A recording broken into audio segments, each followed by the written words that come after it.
আমি আজ আপনাদের পাঠ করে শোনাব বাংলা গানের ইতিহাসের এক অসাধারণ কাহিনী। আশা করি আপনাদের সকলেরই ভীষণ ভালো লাগবে। তাহলে শুরু করি আমার আজকের কাহিনী। বাংলা গানের ইতিহাসে তাদের দুজনের নাম চিরস্মরণীয়, হেমন্ত মুখোপাধ্যায় ও মান্না দে। একদিকে হেমন্ত মুখোপাধ্যায়ের মখমলি কণ্ঠ, যেখানে সুর যেন নিজে থেকেই গলে গিয়ে মিশে যায় হৃদয়ের গভীরে।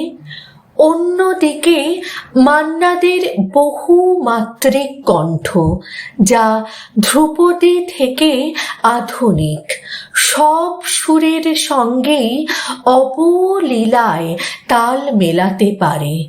বহু সময়ে তাদের মধ্যে প্রতিদ্বন্দ্বিতার কথা রটেছে, কিন্তু বাস্তব বড়ই অন্যরকম। দুই মহান শিল্পীর মধ্যে ছিল পারস্পরিক শ্রদ্ধা, ভালোবাসা আর গানের প্রতি একনিষ্ঠ ভালো লাগা। সালটি ছিল 1972। ছবির নাম স্ত্রী। স্টুডিওতে একের পর এক গান রেকর্ড হচ্ছে। ফার্স্ট হাফে গান গাইছেন হেমন্ত মুখোপাধ্যায়, সেকেন্ড হাফে মান্নাদের রেকর্ডিং। সুরের দায়িত্বে আছেন নচিকেতা ঘোষ। মান্নাদের স্টুডিওয়ে একটু আগেই পৌঁছে গেছেন। বাইরে থেকে ভেসে আসছে হেমন্ত বাবুর গলা, সাক্ষী থাকুক ঝরা পাতা। গান শেষ হলেও তার মুগ্ধতা কাটছে না। নচিকেতা ঘোষ খেয়াল করলেন মান্নাবাবু আড়ালে দাঁড়িয়ে আছেন। বললেন, চলুন এবার আপনারটা ধরি। কিন্তু মান্না দে যেন অন্য জগতে হারিয়ে গেছেন। আপন মনে বিড়বিড় করলেন, দাঁড়ান দাঁড়ান, হেমন্তবাবুর এই গানের পর কি কোনো গান হয় নাকি? এই ছিল তাঁর সঙ্গীত প্রেম। যে মানুষটি নিজে অসংখ্য অমর গান উপহার দিয়েছেন, সেই তিনিই যেন এক মুহূর্তের জন্য ছাত্র হয়ে গেলেন এক অন্য শিল্পীর প্রতি নিখাত শ্রদ্ধায়। গণদেবতা ছবির রেকর্ডিং 1978 সাল, বোম্বের রাজকমল স্টুডিও।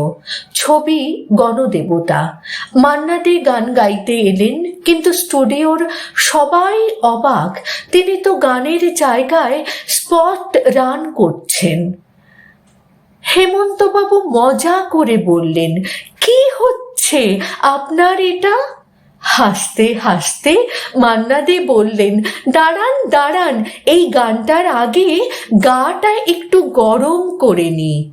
সত্যি মান্না দে মানেই ছিল নিখুঁত কণ্ঠ সাধনা। গান গাওয়ার আগে নিজের শরীর ও গলাকে প্রস্তুত করা, প্রতিটি সুর নিখুঁতভাবে তুলে ধরা, এটাই ছিল তার বৈশিষ্ট্য। গণদেবতার আরেক কাহিনী। একদিন বিকেলে হেমন্ত মুখোপাধ্যায়ের ডাকে মান্না দে গেলেন তাঁর বাড়ি। সেখানে উপস্থিত তরুণ মজুমদার। গণদেবতা ছবির জন্য গান তৈরি হচ্ছে। মান্না দেকে এক বাউল গান শেখাচ্ছেন হেমন্তবাবু, কিন্তু হঠাৎই তরুণ মজুমদার গানের মধ্যে ঢুকে পড়লেন। নিজের মতো করে বোঝাতে লাগলেন তার চাহিদা মতো এক্সপ্রেশন চাই। রাতে বাড়ি ফিরে মান্না দে ফোন করলেন হেমন্তবাবুকে। কি মশাই, কোনটা ফলো করব, আপনার আধুনিক বাউল না তরুণ বাবুর মেঠো বাউল? হেসে হেমন্তবাবু বললেন, এ ব্যাপারে কোনো দ্বিমত নেই, মাস্টার মশাই যা বলেছেন তাই করবেন। সঙ্গীতের প্রতি এমন সম্মান, এমন দায়বদ্ধতা তখনকার শিল্পীদের মধ্যেই দেখা যেত। মান্না দেও ছিলেন ঠিক তেমনই, প্রতিদ্বন্দ্বিতা নয়, পরস্পরের প্রতি অগাধ শ্রদ্ধা। অনেকেরই ভুল ধারণা ছিল যে মান্না দে ও হেমন্ত মুখোপাধ্যায়ের মধ্যে প্রতিদ্বন্দ্বিতা ছিল। হয়তো এই কারণেই একবার সরাসরি মান্না দেকে জিজ্ঞেস করা হয়েছিল এই প্রসঙ্গে। তখন তিনি বলেছিলেন, ধুর, সব তৈরি করা গালগল্প, রটনা। অমন যার কণ্ঠ, তার সঙ্গে দ্বন্দ্ব করে কোনো লাভ হয় না। উনি স্বর্ণকণ্ঠী, যখন যে দিকে এগিয়েছেন সোনা ফলিয়েছেন।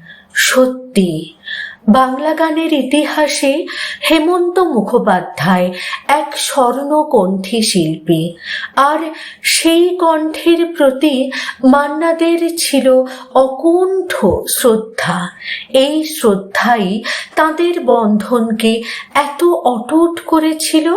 যেখানে প্রতিদ্বন্দ্বিতার প্রশ্নই ওঠে না, সেখানে কেবল সঙ্গীতের প্রতি ভালোবাসা, এক শিল্পীর প্রতি আরেক শিল্পীর শ্রদ্ধা, আর দুজন কিংবদন্তির যুগলবন্দি থেকে সৃষ্টি হওয়া সুরের জাদু।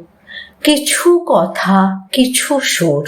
অসংখ্য ধন্যবাদ যিনি সোশ্যাল মিডিয়ায় এই লেখনী পোস্ট করেছেন, তাকে আমার তরফ থেকে এবং আমার পরিবারের সকল সদস্যদের তরফ থেকে অসংখ্য ধন্যবাদ।